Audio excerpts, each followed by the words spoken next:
Welcome to the MMA Roadshow, episode number 117 and a half. My name is John Morgan. Cole Coffee is not with me right now. He is sitting back at home in Las Vegas, where I will be in just a few hours right now. I am back here at the host hotel, the Renaissance Waterford, where we've been in Oklahoma City all week long for UFC Fight Night 112.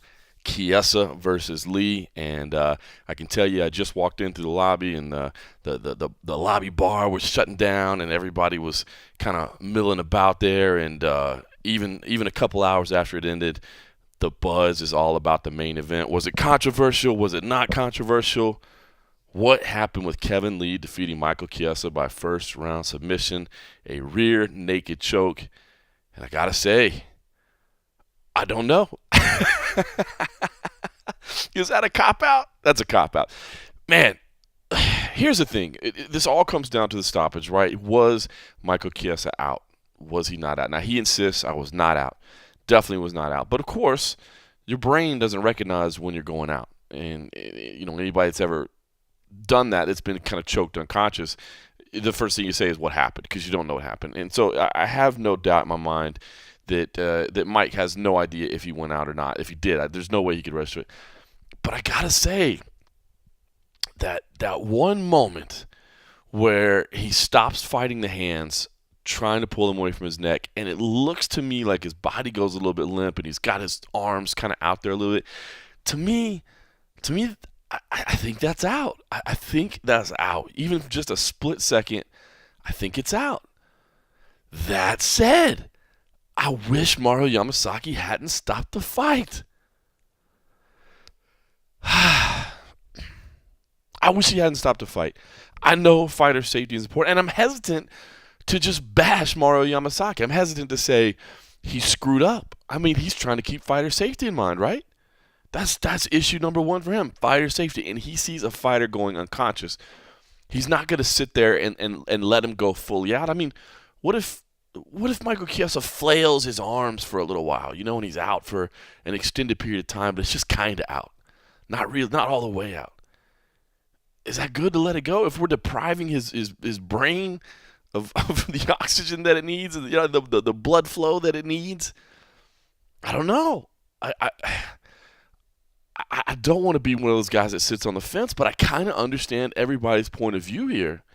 I understand why Kevin Lee says, listen, there's no controversy. His body went limp. He quit fighting the hands. I get that. Totally get where he's coming from. And I also get Michael Chiesa saying, hey, I was still there. And I mean, good Lord, 2 fights earlier, Justine Kish, who we'll talk about in a second, I mean, she's there's an easy joke there. I'm not going to make it. Okay, I'll just say it. She's getting the shit choked out of her, and she still stays in there. So, you know, it's just a terrible situation, because Kevin Lee picks up the biggest win of his career, and now I think there's an asterisk next to it. I think people that already don't like Kevin Lee anyway, and there's always going to be people that don't like him. He's brash, he's cocky, he doesn't mind talking a little bit of trash. There's going to be people that don't like him. They've got ammunition now. They've got fuel. They can say, he didn't win that fight. No way he won that fight. Meanwhile, you know, Michael Chiesa feels like he got really robbed of an opportunity to move forward in his career. Believes he was, you know, here's his return from 14 months on the sidelines. He's got this headlining match. It's a big opportunity for him. You know, it's turned into a rivalry fight because everything that happened at the summer kickoff press conference. And now he feels like he's been utterly robbed of all that. And he said afterwards, man, listen, you got to understand, these decisions affect our lives. They impact our lives. And I'm not just talking about the money I'm missing. I'm not just talking about the win bonus. It affects our lives in so many ways. And he's right. He's right. But Mario Yamasaki's job is to be in there to protect those fighters. I just wish he would have let it go a little bit longer. Just a little bit longer.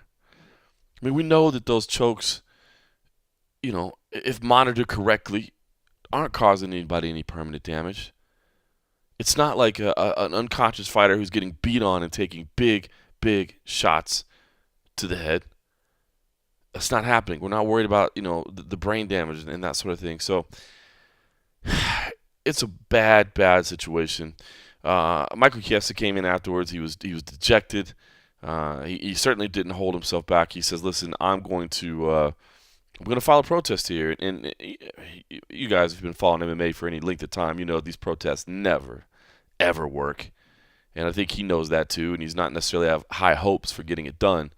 But all the same, he said, I'm going to file a protest and try to do my due diligence here and see what I can do. So he was extremely critical of Mario Yamasaki, as was Dana White. I'm sure you've seen by now that Dana basically took to social media to blast Mario Yamasaki for his little heart hand gesture and said that he, called him Mario Mazzagatti.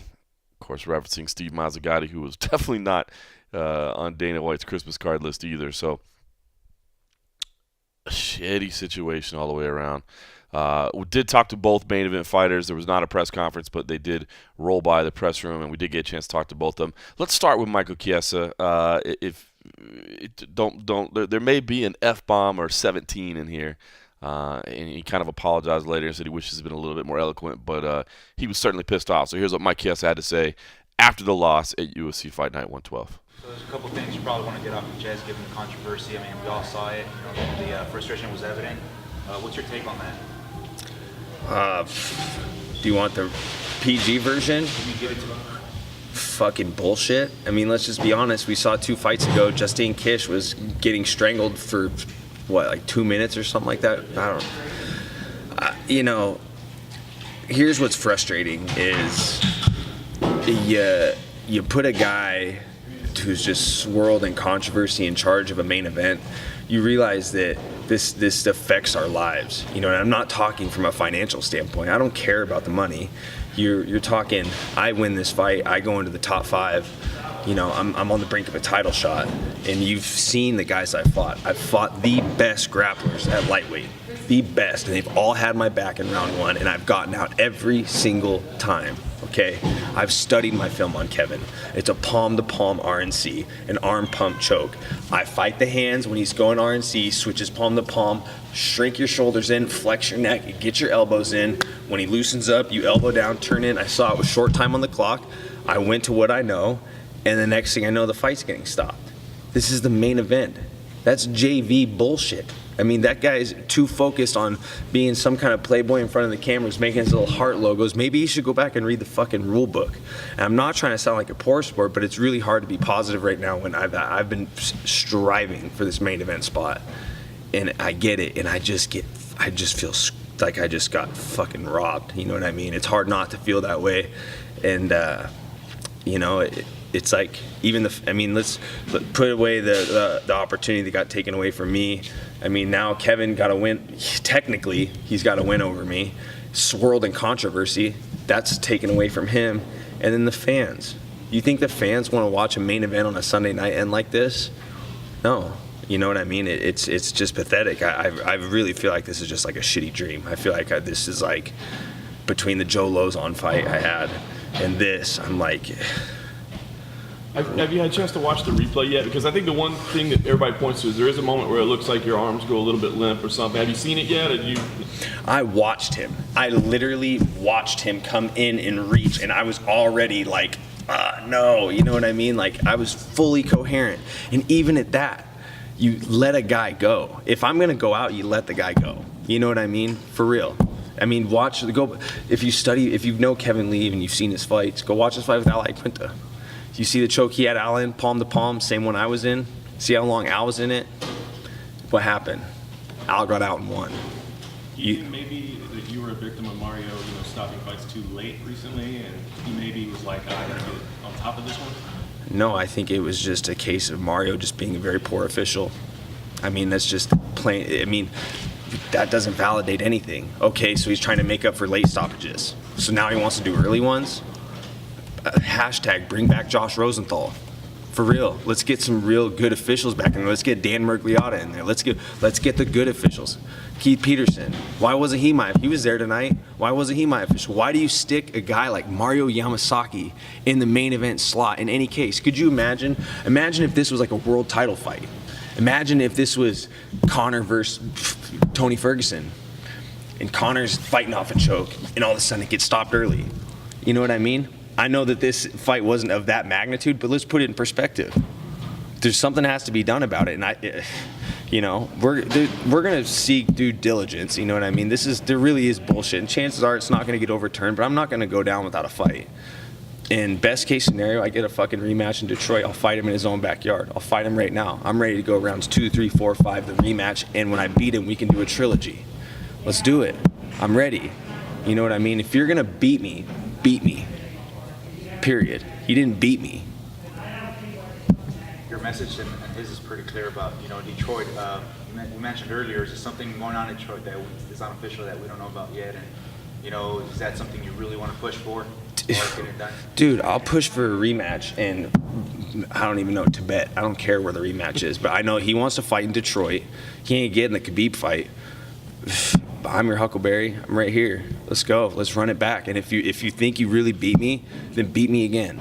Prove it. You know what I mean? There's no way you're gonna ride this win thinking you won. You did not beat me. You did not beat me. There's no way. I'm fine. I hear he's limping around on crutches. He's supposed to be the striker. I landed one punch and put him on his ass. You know what I'm saying? Let's run it back. I don't blame him. If he doesn't got the stones to do it, fuck it. And from what I hear, he fights dirty. I saw a clip of a replay when he's north-south at the top of my fucking head. You know what I mean? I'm not here to bitch about that stuff, but dude, I just want my fucking rematch. And if he fucking beats me, then he beats me. But actually fucking beat me this time. Don't. This is like grade school fucking JV bullshit. Honestly. Sorry if I tried to put together a more articulate way to put it, but there's really I can't string together any fancy words to paint a better picture. I know you said, after the press conference thing, like you lost your cool in that moment, and since then, like he wasn't in your bed or anything like that. Being so hard on the rematch, is it just because of the result, or is there still like a personal? There's no personal thing. That dude. Like I said, I've been saying it for the last 2 months. It's water under the bridge. I don't care about the press conference. I don't care about the talk. I mean, if I cared about the talk so much, there's things he was saying all week in interviews that I'd be puffing up about. I don't care about that. I think that any fighter in my position would be as upset as I am right now, whether there was some type of, press conference nonsense or not. That has nothing to do with it. I win this fight. I'm in the top 5. I'm on the brink of fulfilling a childhood dream, and I just had the rug ripped out from under me. Who wouldn't be upset? You know what I mean? When you get that call from UFC, whether it be from your manager, is the rematch the only fight that you're looking at right now, or will you take another fight?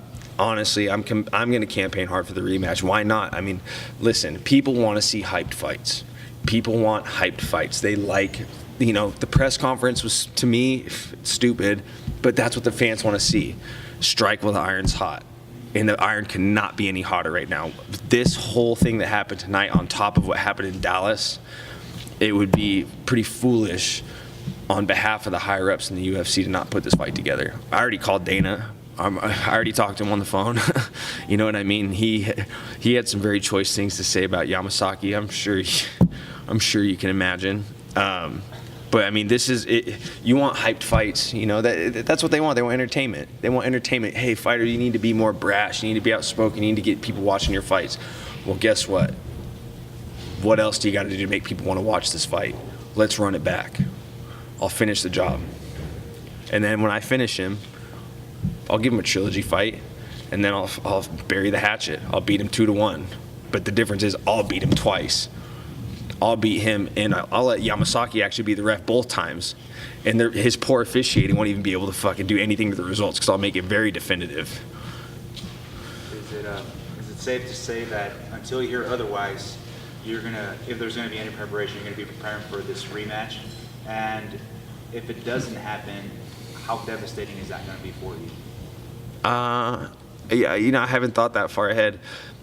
Here's the thing. It's not going to make or break my career. You know what I mean? The people that watch, they know. You know what I mean? You look at the feedback. You know what I mean? So I just don't want it to end like that. I want the rematch. So like I said, if we rematch and he beats me fair and square, then he beats me fair and square, the way it should be. That's how it should be done. You know what I mean? We put our asses on the line. We train for 8 to 10 week training camps, grueling. What if I had kids? That win bonus could be a huge difference. You know what I'm saying? We put a lot on the line for these things, and I just want to run it back so that if he beats me, he really beats me. But I want to prove that I was going to win that fight.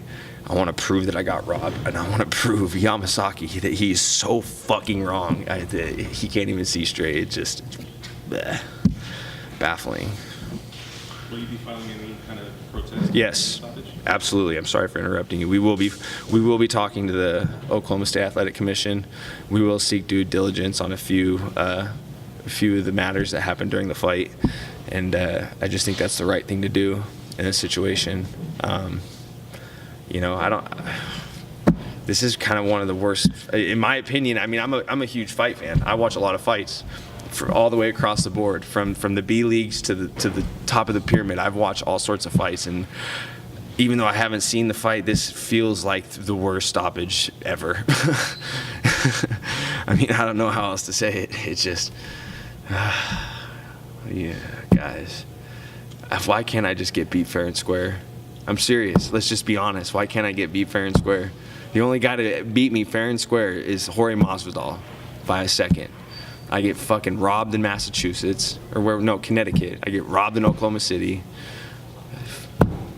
To me, I'm unbeatable. The only people that are going to beat me are the refs and the doctors. It's fucking bullshit.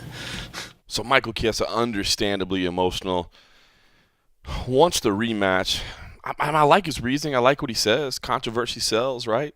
And, I do think that a rematch would be, I don't know if I'd say warranted, but I think it would at least be marketable. I mean, this was, these two guys were the storyline all week long. Their emotions between each other, the controversy has been building, and then you get this controversial ending. So I do think that a rematch would sell, but if you're Kevin Lee, I understand why you say, look, man, I did what I was supposed to do. Like, maybe it's controversy, but it's no fault of mine. And you can't fault Kevin Lee, and I don't think Mike does. I mean, you can't fault Kevin for doing what he did. He went in there and fought well. I mean, let's say Mike Chiesa was doing well early, and Kevin Lee, lasted through a couple difficult positions, got out of them, and got a first round choke on a guy that's not easily finished. And I thought it was an impressive performance by Kevin Lee. The whole week was an impressive performance. The way he's handled himself in front of the microphone, trying to be, understanding that there's entertainment behind it, that there's something to be marketable other than just skills.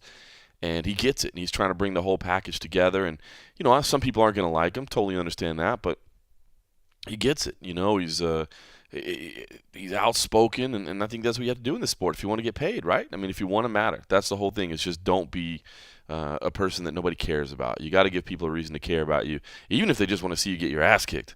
You got to give people a reason to care, and I thought this was a big win for him, and quite possibly the biggest win of his career, regardless of whether you think it was controversial or not. This was a big result for him, and now there's going to be this asterisk next to it. Whether he likes it or not, whether it's deserving or not, his detractors are always going to use that as, a way to write him off, so to speak. And I think that's a damn shame for Kevin as well. I think, again, I hate to criticize Mario Yamasaki, but had it gone a little bit further, then maybe there's no question. And, Kevin Lee's riding a 5-fight winning streak now. Couple of performance of the night bonuses in there. He's fought in Northern Ireland. He's fought in Brazil. I mean, he's done some great things in his career already. I think still just 24 years old. Man, the upside is huge on Kevin Lee. He wants to fight Khabib Nurmagomedov yet. Maybe Tony Ferguson. They had a little heated exchange on the post-fight show. But he'd really like to have Khabib Nurmagomedov. Tony Ferguson would be fine as well. Just wants somebody kind of in that top 5. So big things on the horizon. He wants to do it in Detroit, and he kind of gets this little wry smile. We've heard rumblings that maybe they're trying to do a Detroit show, and I think this win certainly helps him do that, and certainly brings his star up to the point where maybe they can. But when he does talk about it, you'll hear then he mentions it with a little more confidence than somebody that's just hoping. So, I pushed him on to see if maybe he knows something that we don't. He wouldn't bite, but I think he might know a little something. And we've heard rumblings that they're trying to perhaps put together a Detroit show. I have not heard that it's done. I have not heard that it's signed, sealed, and delivered, but maybe tonight was a push in the right direction. So, listen, I did actually briefly. Kevin Lee was going to bed when I got here. He did have a little bit of a limp. He hurt himself a little bit in there. Doesn't sound like it's going to be anything too serious, but he's got a little minor injury to deal with. And, he doesn't necessarily blame Mike either. I saw Robert Follis, his coach, as well, and I think we might have Robert back on this week, actually, since we're going to be in Las Vegas. We might grab his time some more. So hopefully you enjoyed his time on the show this past week, and I think we might grab him a little bit more. But, they both kind of said the same thing as well. Not mad at Mike Chiesa. Not mad at Mike Chiesa. Totally understand why he's frustrated, but they think there's no controversy. They think, look, man, if you watch it close, he went limp. So listen to Kevin Lee, the Motown phenom, tell it himself. And here's what he had to say when he came back after his win at UFC Fight Night 112. How do you feel like I'm doing the biggest stage of your career? Main event. It feels good, especially after watching the replay, it feels even better. So, I was a little disappointed I didn't get to show more. It was just going to be 4 more rounds of that, and I wanted to show some new wrinkles. But, I think I dominated the fight, bell to whistle. So, I saw what he had on the feet. He only landed one solid, one halfway decent punch. I felt the power, and I was like, oh, this is going to be easy. I even felt him on top of me, and I was like, oh, man, it's over. So, as soon as I was in on the hips, I knew it was over, and he ain't had no answer for me. Did he tap? He went limp, even watching the replay, you can see, he's fighting the choke. I switch, from here to palm to palm. As soon as I do, he just, his arms go limp. Mario's a very experienced ref. Mario saw it. Mario stopped the fight. If he wouldn't have, it was still 45 more seconds in the fight. I don't see what the controversy is about. I would have just, it wasn't like I was going to let go. I was going to keep choking him. I had a fully, it was underneath the chin, fully locked in. It really wasn't nothing. He wasn't nowhere he can go. I'm a monster once I'm on the back. My last 4 fights have all finished the same way. You can't say that, what more can you ask for? You better get back in there soon. I saw you kind of limping around. Was that a training? Yeah. I hurt my knee a little bit, but if I was gonna throw it at him, so I'm gonna get back in there. Like I said, I want to fight on the. My goal this year was to bring the UFC to Detroit by the end of the year. That's still my goal. Even if, I'll fight with a busted ACL. I'm bringing there before December is over. Do you want to see him again, or are you gonna move on to bigger, better things? I will, just for the easy money. I felt him on top. I felt what he had to offer. I felt, I felt the speed. I felt the power. Like, I will for easy money, but I'm moving on to bigger and better. That'll wake me up a little bit more to fight one of these bigger names. Guys, they all been looking at me for years, and they all been praying. That's why I went after Tony, because I seen the little piece that he put together. The man don't do his job right.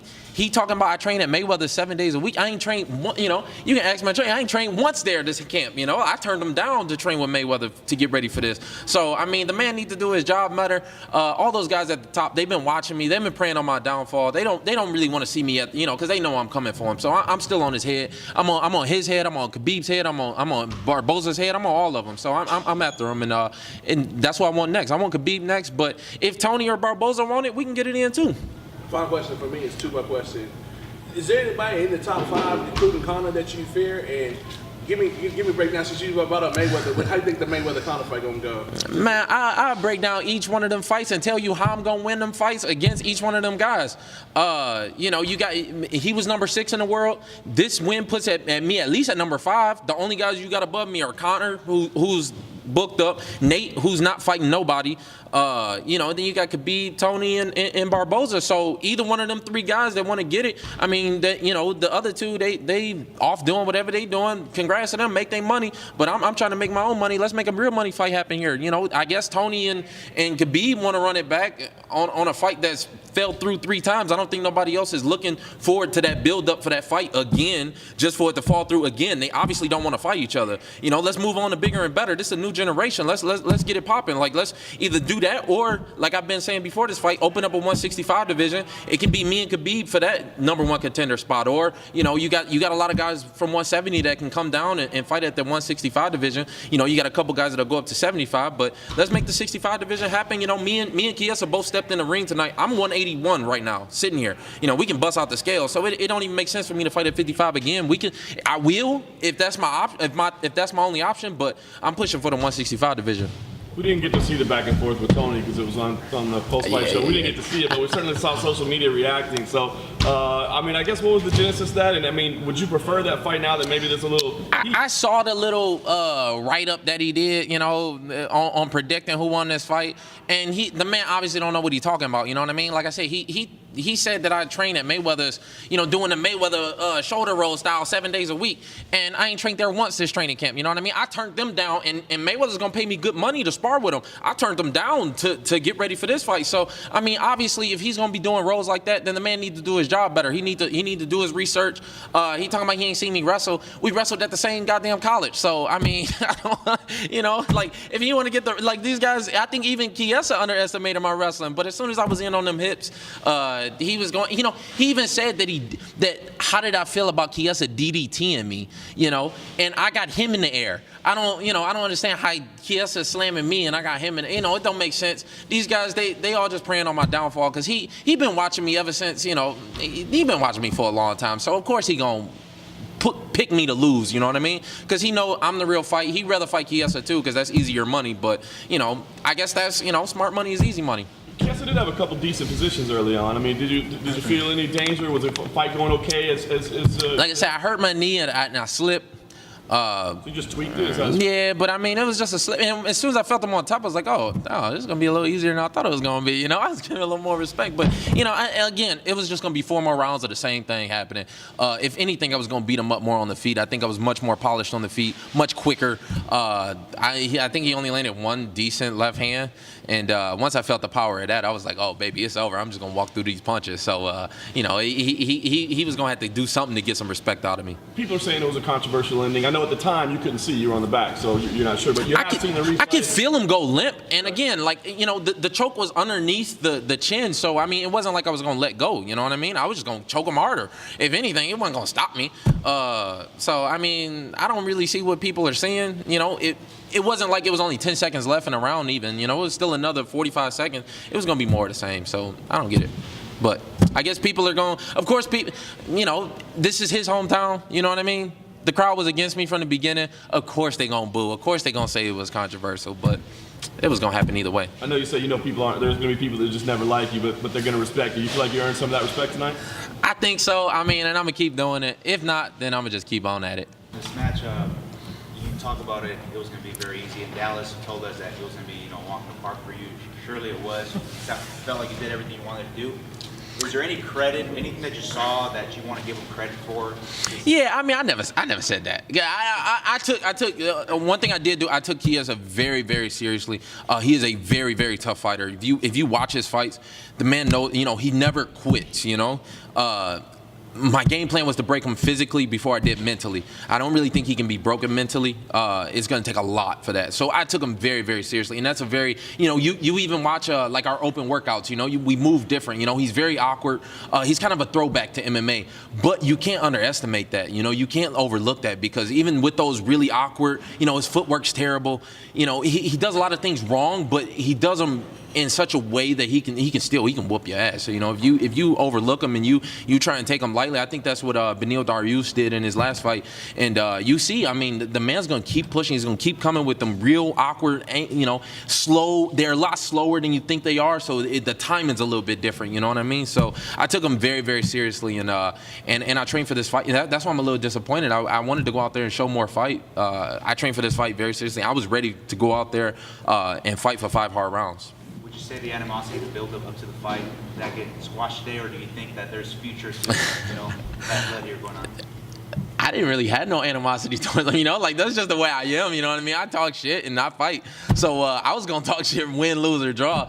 I think he's got a little more animosity towards me. You know, like I go up to him and I tried to congratulate him, shake his hand, and he was he was still kind of pissed. I'm like, okay, I mean, what's up? You want to fight? Like we, like I don't get that. You know what I mean? Like these guys, even at the press conference, I wasn't the one to stand up and say, all the, I never even stood up. Like, what are you gonna do? You want to fight? Like, let's fight. Like, we can get it in. Like, I don't really get it. Like, these guys are like, oh, don't do that or else. Or else what, motherfucker? You gonna fight? What's up? Last question for me. Clearly there was a lot of booing going on. Our take, I think it was going at the ref, but if any of it was going at you when you were getting off the ring, octagon, you had a lot of fans just following you, wanting to get a photo in and everything. Do you think you have a lot of like undercover fans that Oh yeah, don't really want to? I got a lot of that. I got a lot more undercover. I got a lot of people that's following me that ain't gonna tell you that they following me. Even like I said, even a lot of these guys at the top. Tony might talk that shit, but Tony's a fan of mine. Tony been watching me for a long time. I came up. We went to the same college. He graduated right before I got there. Tony been watching me for years. He's a fan of mine. When we fought on the same card in San Diego, every time during the open workout, I can see him in the back, kind of lurking, kind of, it's a lot of them. So, they going to be there regardless. Maybe people don't show the love just because, it's whatever. So either way, like I said, love me or hate me, you going to respect me at the end of the day. And if they step into the cage and they don't show respect to my skill, or they think I'm stupid, or they think I'm going to come out and just, go Hail Mary and, do something stupid, then they going to get their ass whooped. They better respect it. All right, so big things on the horizon for Kevin Lee, no doubt about it. The guy is, I think the guy's a marketable guy. I think he's a star in the making. He's turning in the performances. He seems to only be getting better. Incredible talent, maybe flying under the radar a little bit. For some people, I think this should be not necessarily a star-making performance, but at least something that gets him on people's radar as somebody they definitely need to be watching. A couple of his fights have been in kind of far-off destinations, and again, he hasn't fought the big names. But this is a signature win right here, and I think this proves that he deserves to be at the top of the division. And maybe they can run it back at some point. I don't know that they'll run it back right away. I mean, perhaps the fact that Dana White is so pissed about how it ended, maybe he thinks there's enough controversy that they need to run it back. I don't necessarily know if that will be the case. I don't think it's I understand why Mike Chiesa would want it, and I'd certainly not be opposed to it. I mean, I said this week I thought it was the best fight of the week. Out of all the fights that were lined up, I thought this was the best fight. And if they match it up again, I'd still be excited to see it again because these two dudes are talented. And to me, the flavor that was built around the mom comments or whatever, yeah, that's fun. But that's not why I thought it was the best fight of the weekend.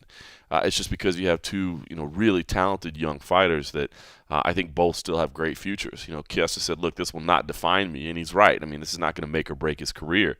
But I'd sign up to see it again, but I just don't know that that's the direction the UFC is going to want to go in right now. I guess the only thing I would say that Mike Chiesa has going for him is the fact that Conor McGregor's out right now. So, there's not like an immediate need to move the division forward.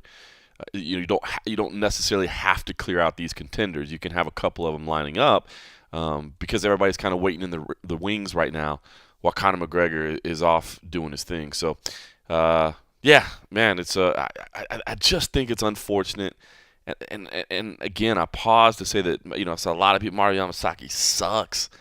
I don't think he sucks. I think he was right. I think Mike was out, but I don't know he was out. I'm pretty sure he was out, but I don't know he was out, and I wish we could have had that clarity for everybody's sake involved. Kind of the way Mike laid it out, for him, for Kevin, for the fans, for everybody. I just wish it would have gone a little bit longer. So it's tough, man. Like talking to Mark Goddard a few weeks ago, I mean, the referees in MMA, don't have nearly as many decisions to make as a basketball referee or a football referee where they're constantly calling fouls and monitoring different things. I mean, there's only a handful of decisions they have to make, but, I mean, it's the only officiating job in all of sports where the call you make ends the game, right? I mean, I can't think of any other sport where you don't get until the clock expires, or you don't get until the innings are done, or where you can just call it off. You know what I mean? I mean, I guess a referee can abandon a match in certain sports or whatever, but you know what I'm saying? I mean, this is the one time where if you make a call, you're ending a fight. And it's tough. It's tough. Maybe we'll throw that on the list of things we need to talk to Mark Goddard about next time. So, all right, co-main event. Tim Boetsch picked up a big win over Johnny Hendricks, second round TKO. Tim looked good. Johnny was fading. I tell you what, I picked Johnny Hendricks coming into this fight, and we do our picks earlier in the week. And once I saw the weigh-in, I think everybody on staff wanted to change their pick, and understandably so. When he missed his weight from middleweight, I'll never question his ability as an athlete, or anything like that. But doesn't it make you wonder? The natural thing to wonder is what his desire level is at, what his commitment level is at. He can't make welterweight, and that's fine. Weight cutting is not a fun part of the sport, and it's not necessary. I understand why everybody does it, and I don't think we're, any closer to eliminating anytime soon. But when if a guy says I don't want to weight cut that much, I don't want to make myself miserable. I get that. There's nothing wrong with saying that. But then to miss weight at 185 pounds as well, and to do it in there's this unwritten rule too that I've talked about before, and if you're watching the weigh-in stream, I talked about it. To me, and again, maybe it's just me, and I've had some people yell at me about this, but if you're gonna miss weight, at least come in at the end of the 2-hour window. You know what I'm saying? No. Or at least give the appearance that you tried everything you could to make weight. That you waited, exhausted every option, and he didn't do it. And I like Johnny Hendricks, man. He's a former Vegas resident. Used to come in and do MMA Junkie Radio all the time during his WC days. Brought the UFC belt to the radio studio in Las Vegas. He's a good dude. But you just wonder if maybe his head's not in anymore. Maybe he's done. And I'm not trying to tell him to be done. I'm not trying to retire the guy. But when he misses weight at middleweight, I don't know how you have any other thought than maybe his head's just not in this anymore. So, shame, former champion. This was not good. I kind of thought about picking Tim Boetsch before the week even began, because I knew Hendricks, or at least my thought was always that Hendricks is going to struggle at 185 against some of the bigger guys, and Tim is a bigger guy. But I thought Hendricks might be rejuvenated and refocused and happier at middleweight, and that just didn't seem to be the case. I thought he would be performing at a high level. He looked like he was tiring already.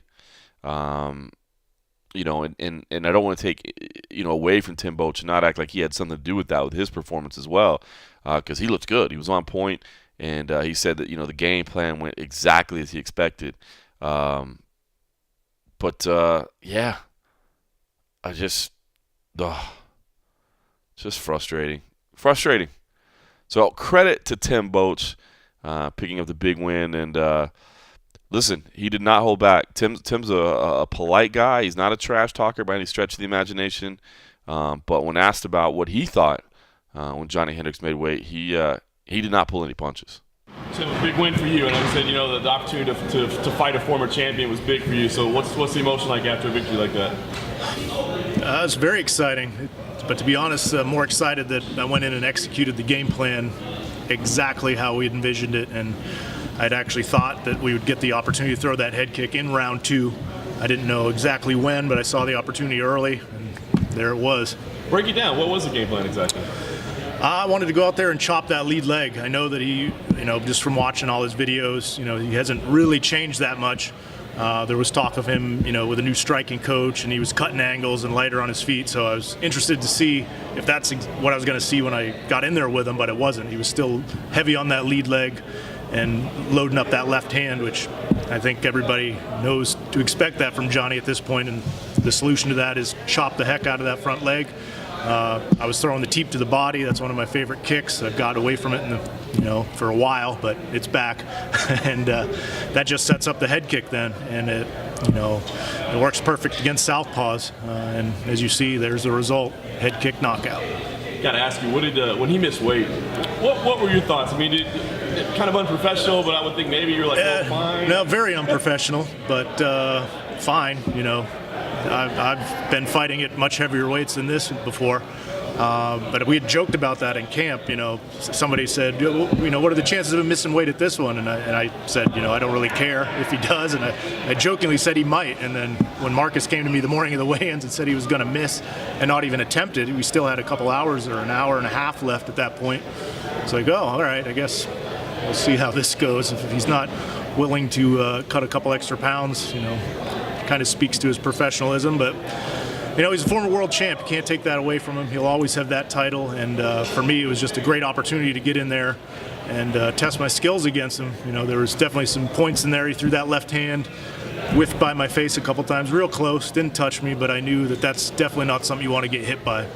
And last one for me, certainly a signature win for you now. Where do you think you go from here? I mean, is there something, a date, a name, a time? I mean, what's the plan for you for the rest of the year?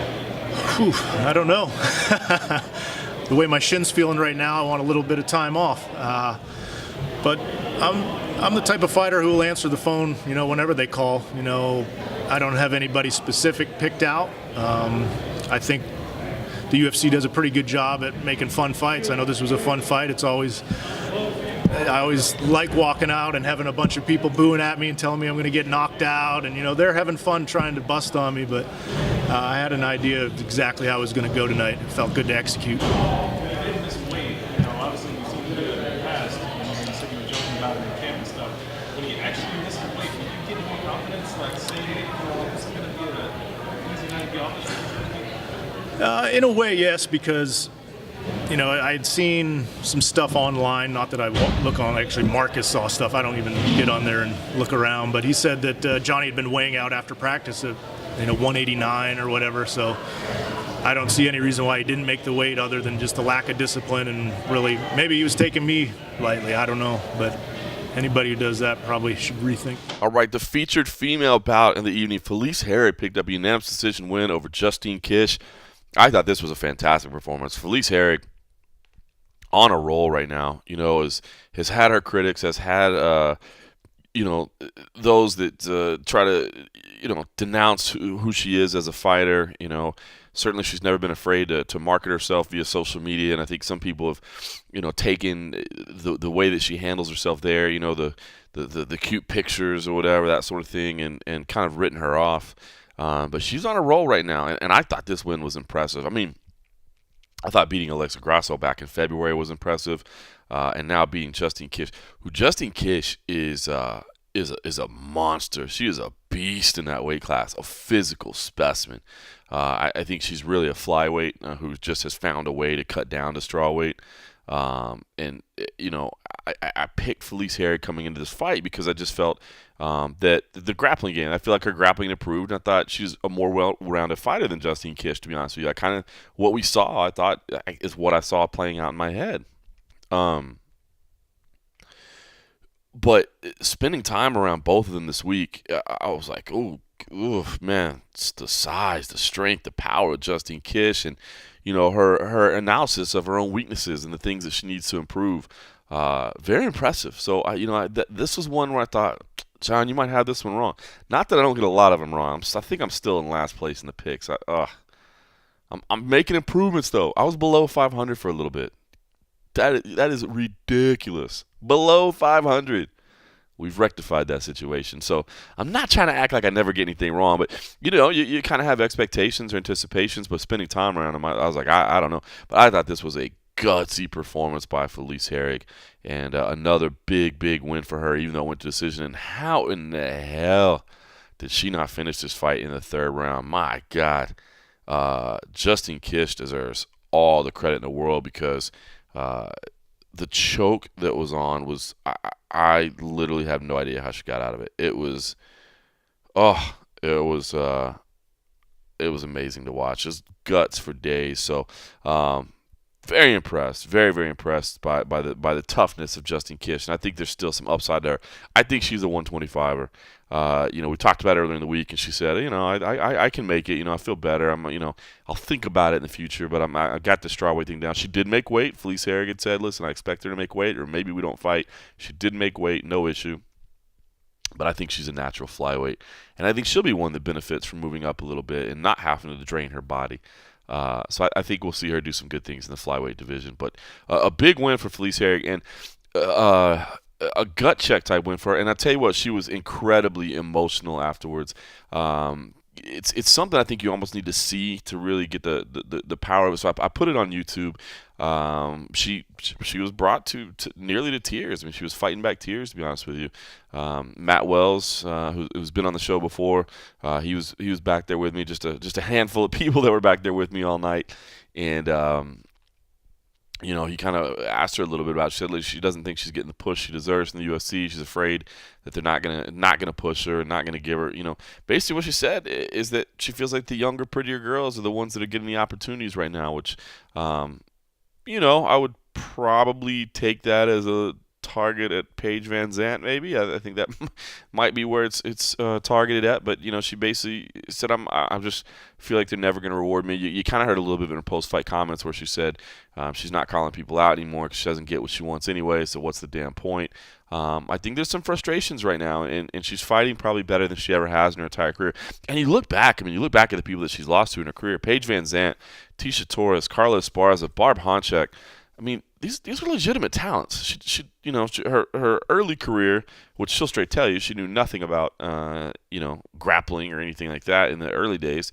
So she started out her career at 0-2, but 13-4 since, with the 4 losses to recognizable names and top talents, certainly. So, it feels like everything's clicking for her, but probably worth checking out if you have time. Like I said, I think it's more you got to kind of see the visuals that go along with it as well. And it is on YouTube. It's in the recap of her fight recap, and we'll have a story, I'm sure, on MMA Junkie as well. But very, very emotional win for Felice Herrig.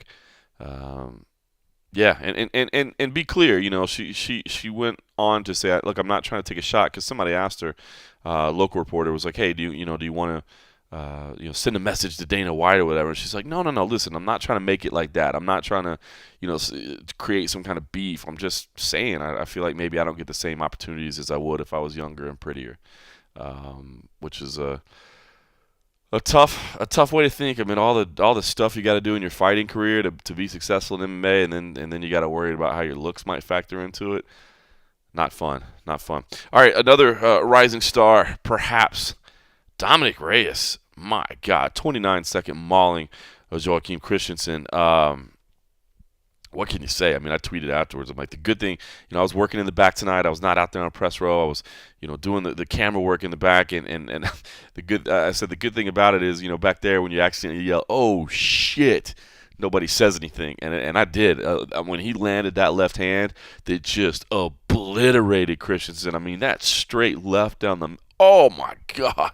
So nasty, and just in the back, without even thinking, I was just, oh shit, that was an impressive performance, man. 29 seconds, and this kid looks like he's got star power in the future. A specimen of an athlete. Had NFL aspirations at one point. Now feels like he's a legitimate professional athlete in the UFC. Took home a bonus as well in his UFC debut. I mean, this guy is riding high right now, and this was an awesome performance and a great personality as well, man. He says that there's big things on the horizon, so I figured after a crushing knockout like that, you'd probably want to hear a little bit of a guy that looks like he could make some quick waves in that division. Did you ask for a perfect debut in the octagon?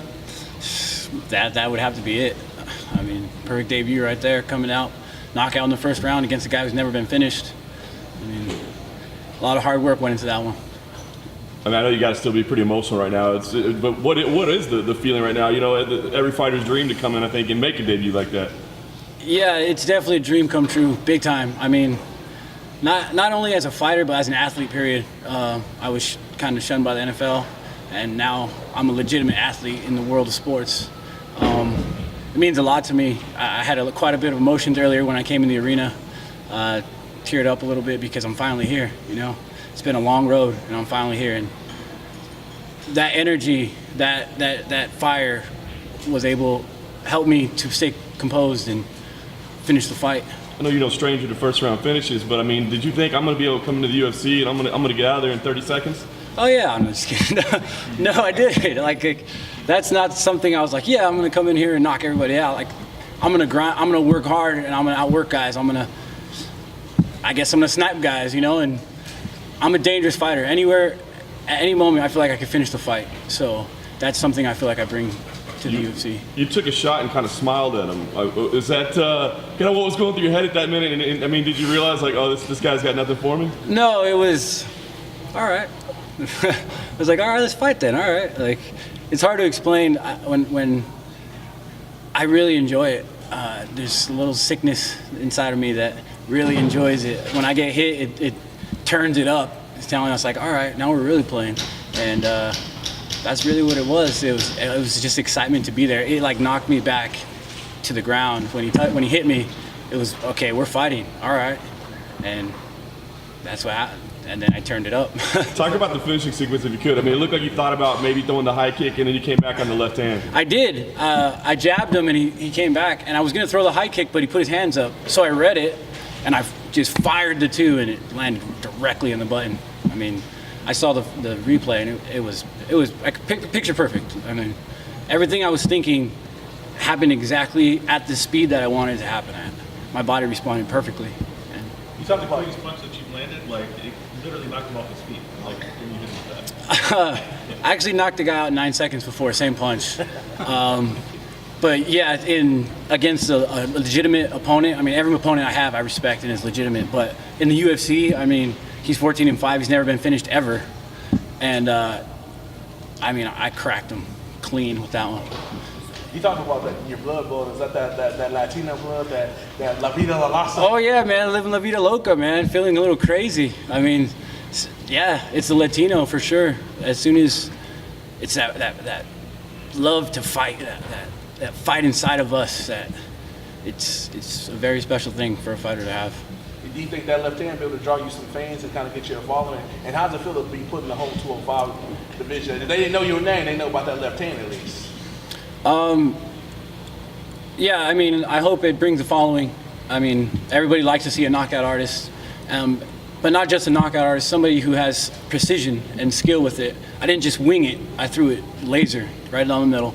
And that's something that could be respected no matter who you are. As far as the light heavyweight division, I mean, if they don't know me, I guess they know me now, and they're going to know the left hand if we ever fight, so. You think that left hand brought you $50,000 tonight? That's all I got to say about that. So what's next for you? Go back home, enjoy the family a little bit. I mean, the last 5 months I've been training really hard. Get some injuries, healed, and then see what the UFC has for me. I'm excited about the future, and I'm ready. Tim Means picked up a welterweight victory over Alex Garcia, unanimous decision, 29-28 across the board. Not the most exciting fight, a technical fight, sure. Some good things going on there, but overall I think it fell a little bit flat in front of the crowd. And I think Tim, but just judging by the body language, I don't think he was incredibly happy with how it went either. It was a win, and that's important. He needed to get one after dealing with the stuff that he did with Alex Oliveira. That frustrating 2-fight series for him. He gets to put that behind.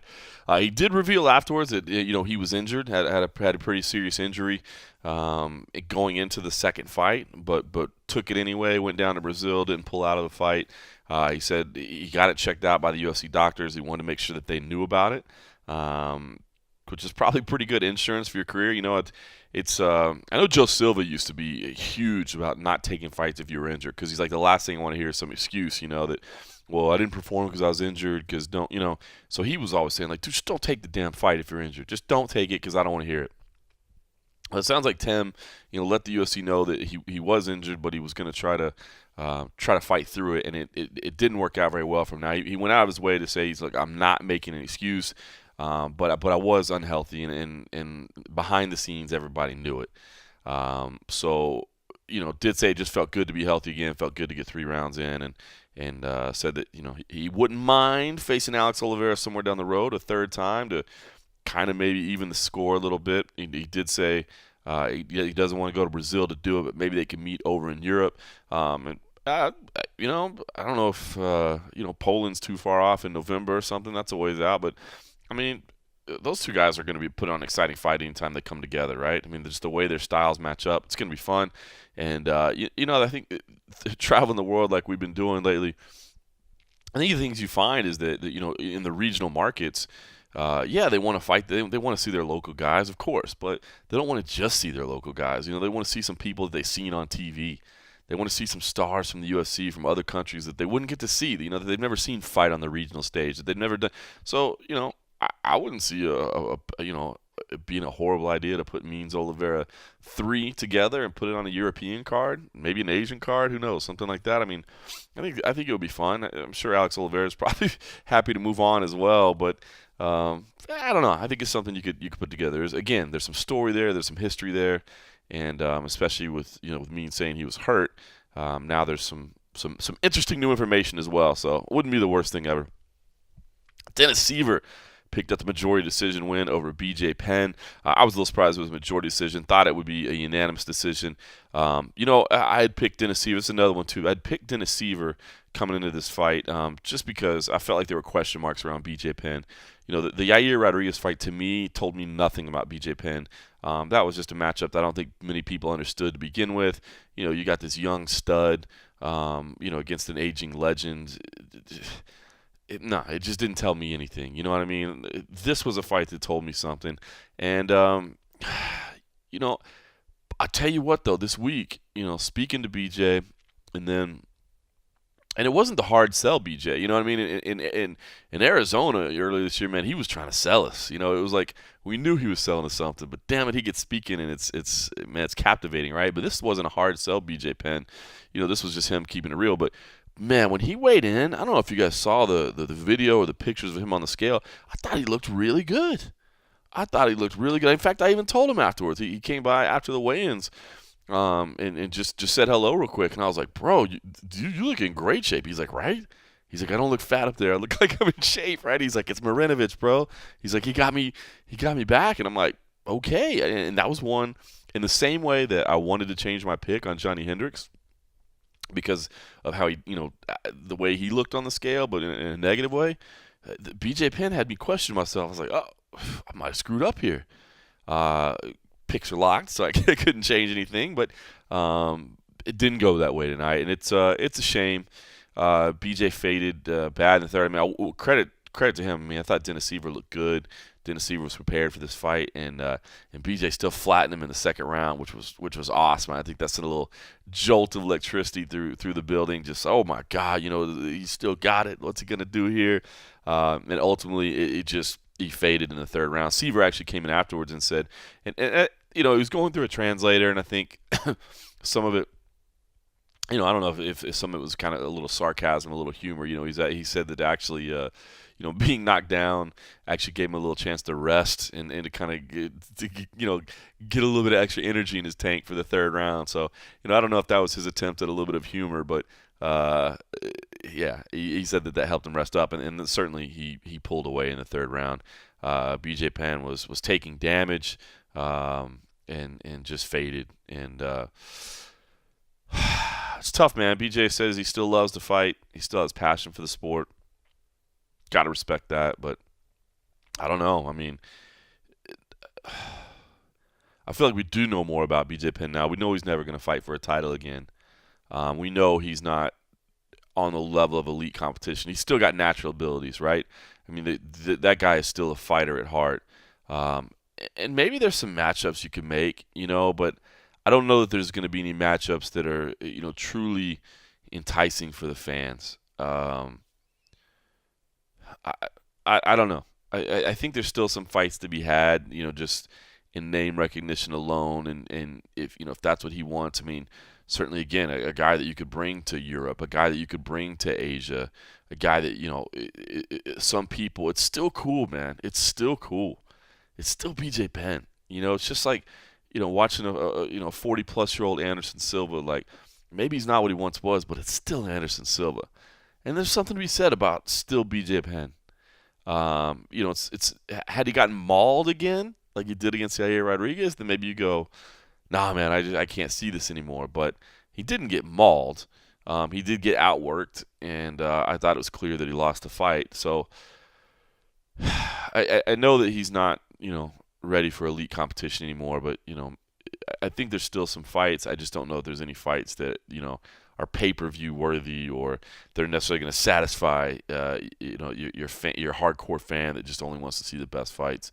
I think at this point it's I hate to say novelty fights, but it's just a chance to see BJ Penn fight. So prelims wrapped up with Clay Guida picking up a big win over Eric Koch.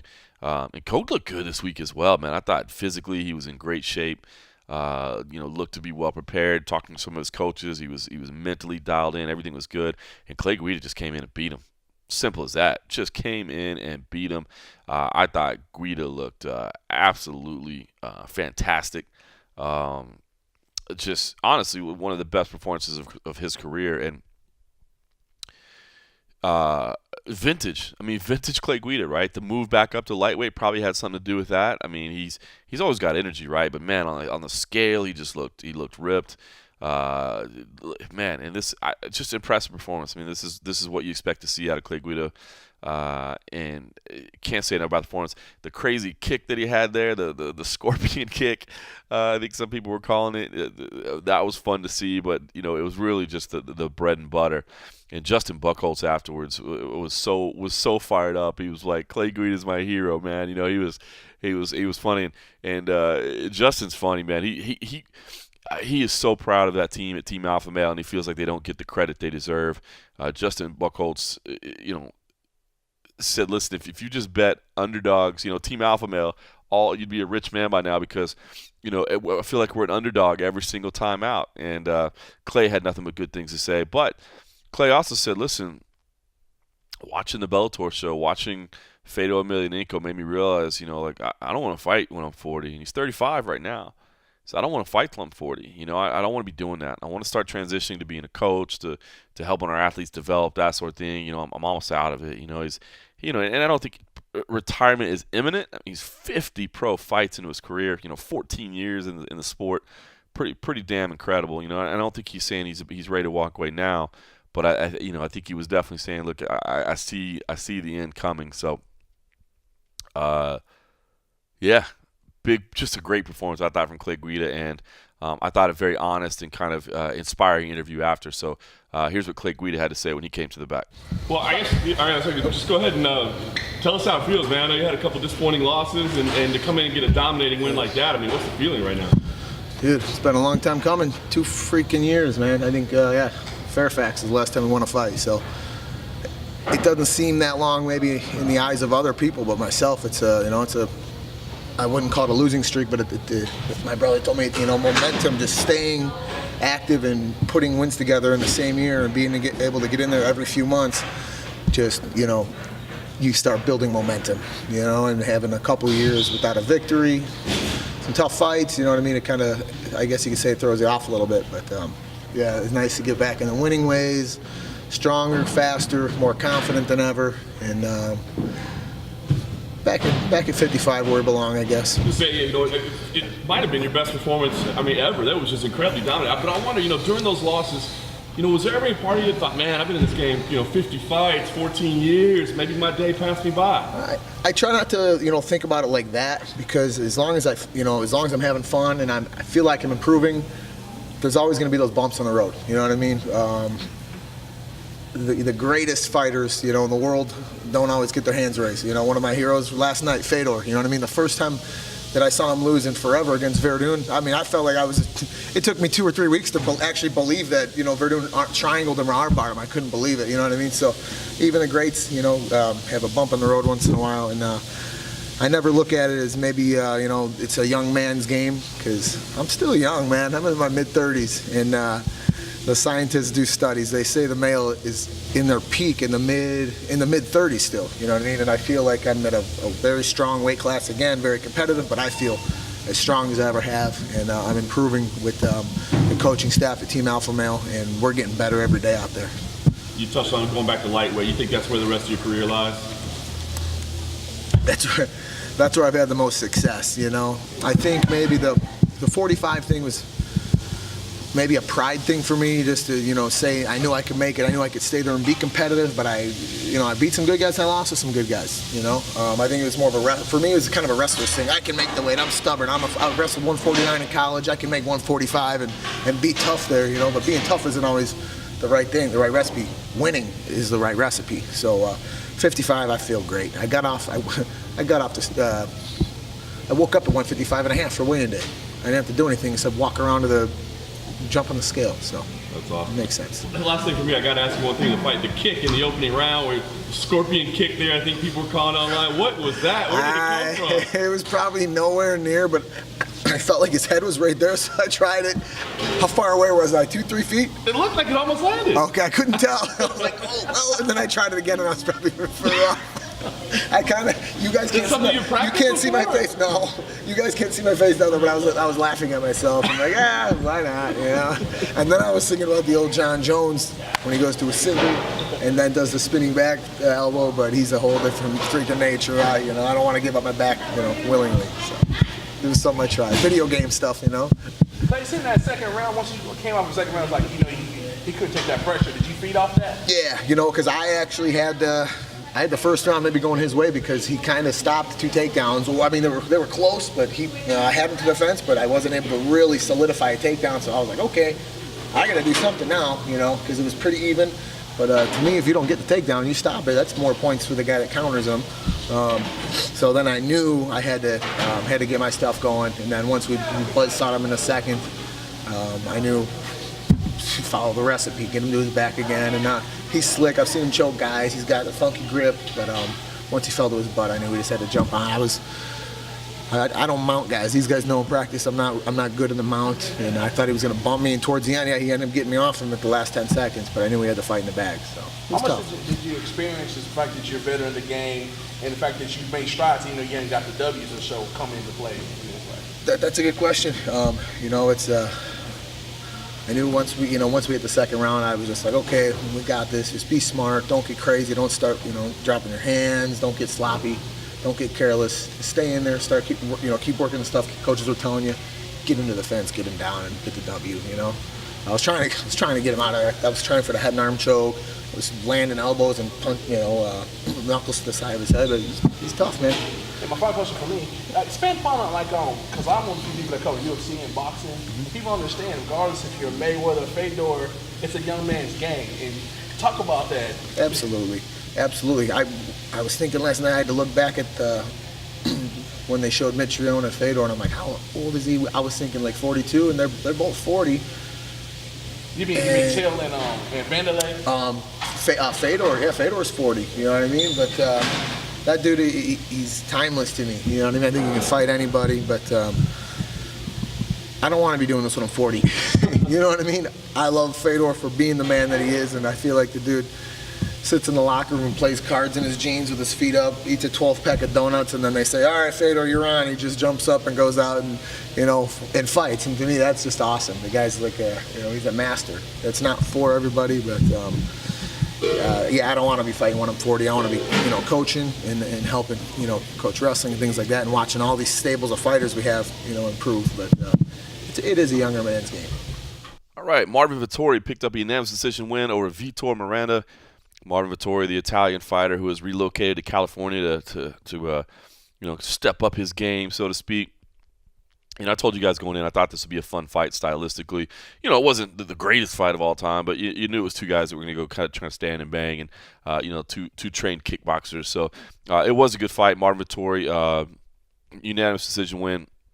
Didn't get to come speak to the media after. He was actually transported to the hospital for a chest X-ray, and actually it's kind of funny. He was having a cocktail down here in the bar as I walked in. He said, he's good. He said there was just an axe kick that Vitor Miranda threw that hit him right in the sternum, and it was causing him some pain, but nothing fractured. He got an X-ray. He's good. He's healthy. And ready to move on to the next challenge. He's a kid that he's got some talent. He's definitely got some talent, and you know how it is when you represent a nation. When you're one of the few fighters in that nation, there's some appeal. And so I think he's somebody that could be valuable to the UFC. and again made the move to the United States to try to improve his game and to keep himself progressing. And so somebody maybe to keep an eye on. If you're not familiar with him, he wasn't on your radar. Maybe somebody that should be. Carla Esparza picked up a unanimous decision win over Marina Moroz. Carla Esparza's wrestling was just on point. Way too much for Marina Moroz. Moroz has some talent. I mean, she's a good striker. And, I honestly thought that her range, Carla's, of course, used to being the shorter fighter. She's a pretty tiny athlete. But, I thought Moroz's range and her striking abilities might give Carla Esparza trouble, and it was just not to be. Carla was dominant in this fight, taking the fight to the floor at will, just all over it. Can't say enough. Carla, still has some work to do, and she knows it. Former champion, but has had some losses. Still has some work to do before she makes it back to a championship caliber, level. But this was a big win for her, and she was dominant, and she was pretty happy about it afterwards. So somebody else that was happy, Daryl Horcher, with the win over Devin Powell. Split decision win there. I thought this was a pretty clear 2-1. I was a little bit surprised with that score. Daryl Horcher did take home the win over Devin Powell. Great story. Daryl Horcher, such a fantastic story. If you remember, Horcher, of course, came in on short notice and fought Khabib Nurmagomedov in his UFC debut. Good luck with that, bro. But took the suicide assignment, knowing that the UFC would probably bring you back, and lost that fight predictably. And then had a horrific motorcycle accident, and that could have ended his life, and did cause some issues for him. And doctors telling him he probably would never fight again. And he made his way back, and just an incredibly emotional victory for him as well. And it's funny because he's a guy that says he doesn't really get emotional. He doesn't consider himself an emotional guy at all. But even he said this was a pretty special night for him. And his wife actually came back there with him to the press room, and it seemed like he was going to tear up for a minute. He fought it back, and he was like, "No, I wasn't." And even she said afterwards, like, it sounded like you were about to cry. So it was a pretty special night. Definitely worth checking out that interview as well, because this was pretty cool. You talk about battling back from something like that to fight, man. It's pretty special. Jared Gordon picked up a TKO win. Looked good. Certainly, was kind of sullied up by the fact that he missed weight. The guy admits he's pretty much snake bitten. He got food poisoning ahead of what was supposed to be his UFC debut and wasn't able to fight. In this one, he missed his weight. It admitted, he was just a little too heavy, and apologized profusely for it. He apologized in the cage afterwards. He also apologized to us as well. Again, if you want to check out that full interview, it is on YouTube as well. And we'll have a story on MMA Junkie. He did apologize for missing weight. Said he'd love to fight, even on the Long Island card. He's a New York guy. He said he'd love to fight on the Long Island card. It does sound like the UFC will be back at Madison Square Garden later this year, either November, December. He said, put me on that card. He's like, I know it's kind of a ways away, so maybe he'd like to get something in between, but definitely love to fight on one of those New York cards. He said he'll keep himself ready in case anybody falls off the Long Island card. He'd be ready for that too. So, a guy they picked up his debut win against a tough Michelle Quinones, man. That dude did not want to go away, man. But Jared Gordon, relentless, and did get the finish. Tony Martin picked up a unanimous decision win over Johnny Case. I thought Tony Martin looked great. I honestly thought Tony Martin looked fantastic. These two guys had a little bit of beef. I didn't really know about it before fight week, to be honest with you, and really honestly until weigh-in day, they were just chatting with each other. And actually, it was kind of funny because I overheard a conversation of security kind of talking to each other. Hey, is there anything we need to watch out for? And their names were brought up, like, hey, FYI, these two guys are not fans of each other, and so we probably need to watch them a little bit for the face-offs. And yeah, when they came together, they were jawing at each other a little bit. So this was a bit of a grudge match. It was cool to see, though. Afterwards, they both giving a lot of respect to each other.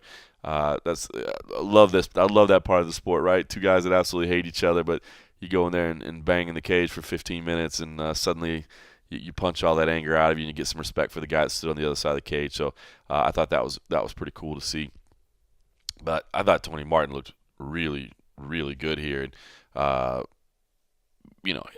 guy that had struggled and was in danger of losing his job is now on a nice little win streak, and he says, still gaining confidence. He's like, but I know I can bang with anybody, and I know that I have the ability to be the best fighter in the world. And he got kind of hated on for that. I saw in some of our comments and stuff, but got to respect the guy for that, had that confidence in himself, and I thought he looked phenomenal. And Jeremy Kimball, big first-round victory over Josh Stansberry. Jeremy Kimball, I thought very cool as well. Admitted after he lost his UFC debut, he was kind of in a dark place, man. He's like, it sucks to lose at the highest level and to feel like, and I was just I was nervous leading into this, and then he came out and just the Grizzly mauled Josh Stansberry, so to speak. Got the right hand. It was funny because it was kind of a weird angle. He rocked him a little bit, and Stansberry turned, and Kimball kind of hit him over the ear, like with a little shot over the shoulder. It wasn't necessarily the cleanest technique, but it was incredibly effective. He was like, I didn't care, man. I was hitting him with whatever I could hit him with to get this fight over with, and he picked up the big win as well. So good stuff. Overall, I thought this was a good card. I know it's a Sunday night card. I'm sure there were some people that couldn't stay up late. They had work and things to do, but overall, I thought this was a pretty fun card from top to bottom. A lot of good fights, a lot of good stories on the card, and I enjoyed it. Capped off a busy weekend, right after the Bellator event. I should say we got to have fun. Quite a bit of people that are in town for the event got together at a Twin Peaks and were able to watch the card and have a few frosty beverages together. It's rare that you get to have a Saturday night off, but I had worked the morning time. Doing the weigh-ins in the morning, then covered the Cage Warriors card in the afternoon, so I ended up with the evening off, and was able to just sit back and have a few frosty beverages at Twin Peaks and watch a fight card. And a wild fight card it was, man. Enjoyed it quite a bit. It's fun to be able to do that every now and then. So, all right, well, listen, we'll be back. The MMA Roast Show will be back. No events this week. May have a really good, I'll just say it. I'm scheduled again for the long-awaited interview with Dana White. It's scheduled for Thursday. We'll see what happens. I basically checked to confirm it this week, and I did get it's still good for now. I was like, well, I appreciate the honesty there because I know Dana's schedule changes from time to time. So hopefully, keep your fingers crossed. We'll finally get that long, damn awaited interview going with Dana White. And again, something we're trying to set up to do more frequently. Once a quarter or so. He's not going to give us weekly time or monthly time, but maybe once every 2 or 3 months just to check in with him, get the latest headlines. Is there anything we can ask him about? Yeah, there are some things we could ask about. I can't even get into it. Let's just say there's some weird things going on with the flyweight division. Let's say that. My man Steven Morocco was all over it. There's some weird things going on with the flyweight division. I don't think we're out of the woods yet.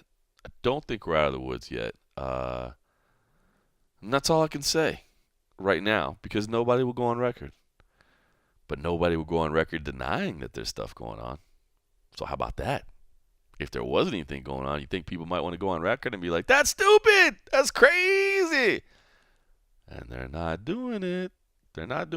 Also, hey, Courtney Casey thing. I'd kind of heard some rumblings this was going to happen. It broke this week. Happy for her. She's somebody that I saw a fight in Tough Enough, and I've always been a fan of her. I think she has no shits about fighting the toughest people in division. Every time out, you look at her record. I mean, it's not the most stellar record, but look at who she's fought. It's crazy, right? And she was flagged as having elevated testosterone. Turns out she just has naturally occurring elevated testosterone. Her USADA biological passport proves that she's generally around a 6-to-1 instead of the 4-to-1 that Texas limits at. And the bottom line is Texas, my home commission, they screwed up. They basically announced a false positive without proving it first, and they did secondary testing was done on the sample, and it proved that there was no presence of synthetic testosterone whatsoever. So it's kind of a win for Courtney Casey, except that as of right now, Texas is not admitting their fault. Basically, they're not retracting the positive, which is screwed up, to be honest with you. So if you're in Texas, put some pressure on your commission there, because they jacked this one up and they need to fix this. as it was told to me by one UFC official, I mean, they want the UFC wants the athletes to buy into the USADA program, and by a large part they do, right? They want people to buy into drug testing all across the board, but when you've got a commission essentially announcing test results inconclusively, not waiting to do what you need to do, because when you see elevated testosterone, that in itself is not necessarily an issue until you prove that there's synthetic testosterone in there, and that was not able to be done. So yeah, frustrating for Courtney. From what I understand, it's just been a pain in the ass on her family. She's got kids in school, and they're messing with her kids, saying that your mom's a cheater or whatever, and it turns out that that's not the case. Come on, man, Texas, step your game up. That's my home commission. Step your game up. Apologize for that. Admit what you did was wrong, and let's move forward. Let's do this. There was a good Steven Morocco did a good story. I was at the weigh-ins, I believe, when this happened, media day. I was at media day when this occurred, and he was able to get a hold of Jeff Nowitzki, actually the drug czar there. Jeff Nowitzki, for those that don't know, had actually just undergone a little bit of a surgery this week to deal with some issues he was having, and he was so fired up that he said, "F my surgery recovery." Like, yeah, I'll go on record with you guys. I'll help talk to you guys about it. He's fired up. So good for Courtney Casey, but this thing's not over yet. Hopefully Texas will step their game up. All right, well, listen, I got to pack. I gotta leave. I gotta go to the airport soon, and I've got a few more frosty beverages that I bought just before the bar closed that I need to consume. We don't want to waste money. And yeah, it's been crazy. 5 fights, 5 weeks on 5 different continents. Hopefully you joined at least some of those and enjoyed the content. I'm glad to get back to doing and a half because I love talking about the fights. I always hate it when I'm flying home and I haven't talked about it, damn it. I get on edge. I want to talk about them too. I love the fights. Anyway, hopefully you guys watch this. If not, it was fun. I will go back and watch some of these fights. It was very entertaining. And, yeah, I'll be with Cold Coffee next week. Maybe we'll have a little Dana White audio. We'll find out. In the meantime, thanks for listening.